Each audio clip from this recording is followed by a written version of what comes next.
Hey guys, so today I just wanted to do a really quick video showing you guys how I use Anki, what my Anki decks look like.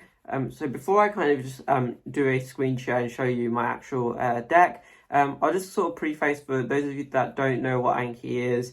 So Anki is just basically a software that you use that aids in helping you to sort of remember stuff.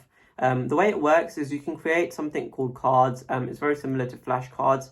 I think the actual terminology is notes, but in any case, you basically create flashcards. You can either put information on there directly or you can ask yourself questions. And then on the reverse side of the card, you can put the answer.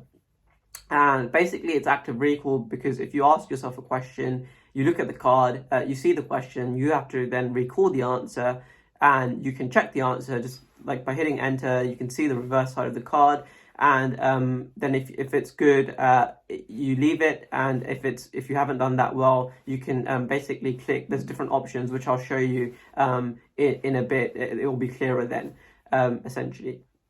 That's really how Anki works.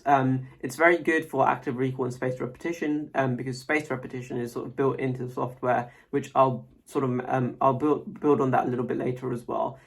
All it really means is that cards that you find difficult show up more often compared to cards that you find easy, and it's built in a way that to help you sort of not forget stuff. So it keeps the delays long enough that it will test your memory, but not so long that you will forget it. So yeah, so that's what Anki is. And yeah, before I ramble on too long, it's 2 minutes now, so I'll just now do a screen share. Okay guys, I'm just going to quickly open up Anki to show you what mine looks like and sort of how it's organized among other stuff. So before I kind of do that, I'll just, so as you can see, mine's is kind of categorized under medicine, which is the main category, and I've got year one, and these acronyms are obviously just the acronyms for the modules that we're studying even, sorry. So POM is Principles of Medicine, BRS is Bioregulatory Systems, and so on. And what I plan to do is, like, next year I'll have year two and so on. So as you can see with mine, I've kind of ranged it. So these are the actual modules, and I've got something called bonus. This is just like for fun, but things that I think are quite interesting. So medical terms, because we get thrown so many new terms that we have to learn in first term. I can't remember what half of them are, so I just kind of create really quick cards with definitions, so I don't forget what they are. I'll show you in a bit how I would go about that.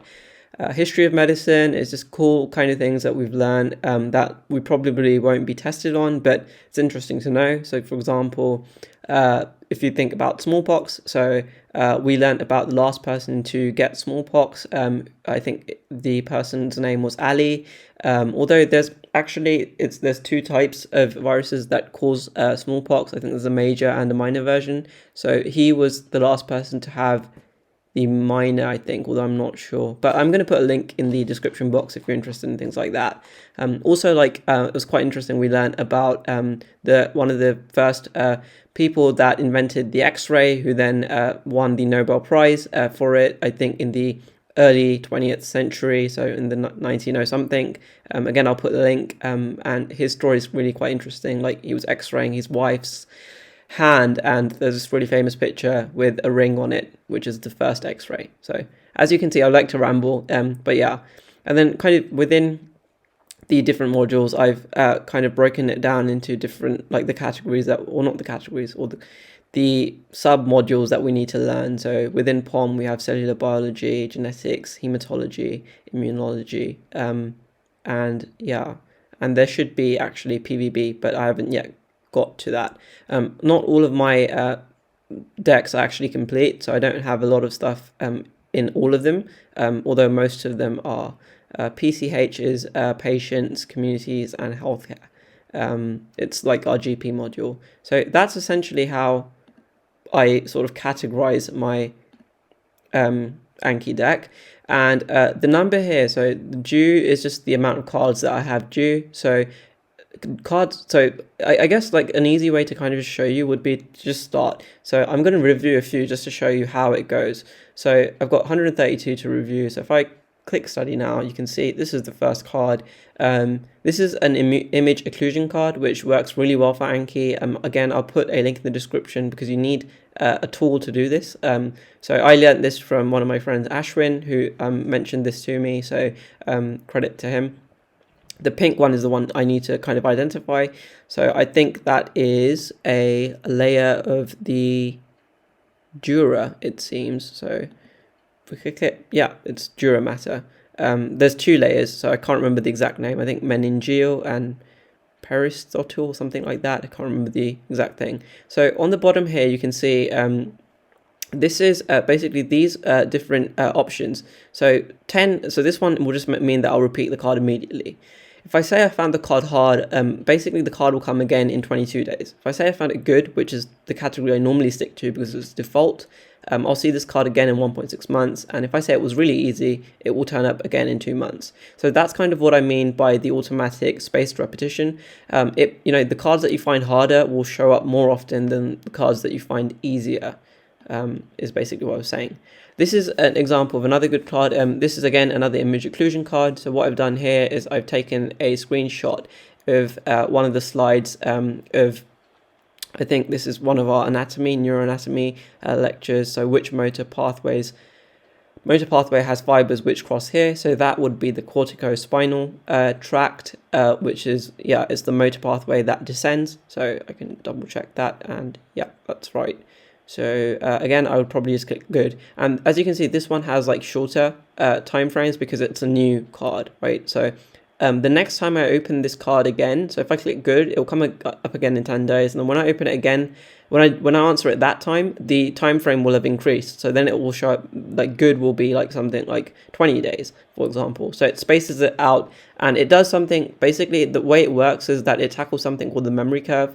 I might do another video on that, but you can just search it on YouTube and can learn quite a lot about the memory curve. So it's just, the more often you do things, the less likely you are to forget it. But the way that happens, it's not a linear relationship. It's a curve. Whilst I'm talking, I'm kind of doing hand movements, but I realize you can't see them. So yeah, this is a really good example of a different type of card. So this isn't an image occlusion. This is called a closed deletion card. So I'm asking myself, the anterior aspect of the brainstem has what things? And anterior just refers to frontal, so the front part of the brainstem.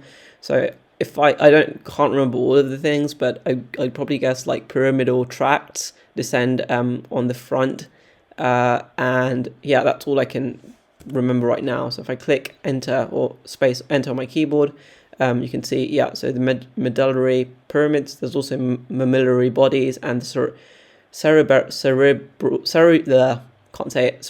peduncles.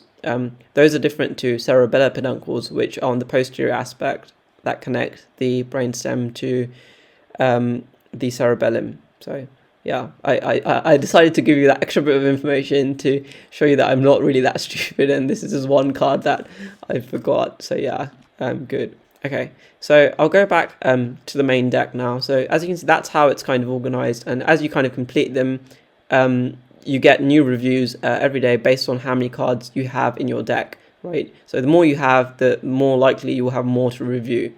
And as you can imagine, it's all active recall because the cards are, so as you can see, sorry to interject myself, but there's 800, I have, at this point in time, I have 818 cards. And yeah, it's active recall because basically I'm asking myself questions rather than just putting information there. Like if you read from a revision guide or a textbook, you often just read the information, the answer's right there. This is like you have to recall it. And as I think I've said this before, if I haven't, but obviously during an exam, you're not just writing stuff. What you're being really tested on is recall, right? Because all you get is a question. So you want to kind of improve that skill in particular, which is being able to recall information when you're sort of posed with a new question. Obviously, with this, the thing you find is over time you do learn to remember answers rather than seeing the questions with fresh eyes. So it's always good to ideally have new question banks and stuff. But unfortunately, Imperial doesn't provide really good question banks. There are some things that we do get, but that's for another video. So I guess like the way you could tackle this is you could probably share decks. I'm always a bit wary of asking people to share their decks, because I feel like I know how much time and effort people put into their Anki decks, and yeah, like I wouldn't really, personally, I'm not the most comfortable asking people for decks, but if, like, I think the way to counter that is if you've done your own decks and you share them, then at least, you know, two people get value from that. So yeah, but some people I think are a lot more open. So I have someone in my, someone that I know who's been very kind to share her decks, although I'm not going to name her in case like people watch this video and then want to ask for her decks and stuff, or want to bother her, so I won't do that. But yeah, you can share decks as well. I think the way to do it is just if you go here and or edit or somewhere on Anki, actually I'll just double check, I think it's here, file export. Yeah, that's how you can create an export of your deck and then share it with your friends if you'd like to do that. So yeah, that's my Anki deck. Another kind of a cool tip that one of my friends again shared with me was that there's add-ons you can get. So one add-on in particular, it can show you like how many days you've had a streak for. So if you use Snapchat and you're used to Snapchat streaks and stuff like that, you can see, and that can kind of motivate you. You can also see your stats to see like, yeah, like how many reviews you've done in total, how many you're doing per day on average, how many are due the next day, and stuff like that. There are also some add-ons where you can get pictures of cats, so credit goes to Michaelis for that. If you're watching, you can get a picture of a cat every time you complete your deck. So if you need extra motivation to go through your deck, I think I'll leave it at here for this, and I'll just head on back to the main video. Okay, great. So I hope you found that useful. I realized that I didn't really show you how to, if you don't know how to create Anki cards or use the software to sort of create new cards and stuff. I can do a brief video on that. Although to be honest, you can probably just Google it or YouTube something and you'll find a pretty good resource. But I might do a really simple video next, just to show you how to create cards really quickly and how to use the image occlusion add-on, for example. So I hope you found that useful. That's how I'm using Anki. It's one of my main tools. If you haven't seen my other video, basically it's what I use alongside using Pages to make notes of questions, not notes, make questions, write down questions that I will use in the future. And other than that, I will just watch. So a lot of our lectures are now online, so that's what I mean when I say guided online learning. I will just watch the lecture online at normal speed, or sometimes 1.2x, 1.5x, and jot down stuff on my notepad, and then just pause to ask myself questions for future reference. I found that works really well for me. It means that I can keep up with the course. I can, I'm not spending 2-3 hours making detailed notes on a 1 hour lecture. I'm usually finished in an hour and a half or so. And the questions really help because, for example, on Anki, I have to do active recall and the software automatically implements spaced repetition. So that's something one less thing I have to worry about. I'm trying to think if there's anything else that I really want to say about Anki at this stage.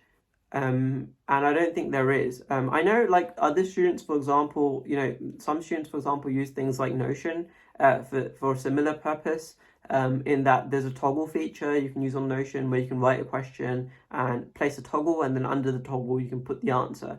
But it doesn't implement spaced repetition in the way that Anki does. And I just find Anki is really versatile. I sort of stole that the phrase from one of my friends, Ashwin, who also uses Anki. But it's a really, really good tool. Like I can't find anything better for the purpose that I use it for. And like I said, it works really well on your phone as well, but you do have to pay for it. It's £25. There are other apps as well that I might do a future video on, like other apps that I use on my phone. Most of which are free. But yeah, so I hope you found this, guys. I hope you guys found this useful. And yeah, thank you for watching and take care. Bye.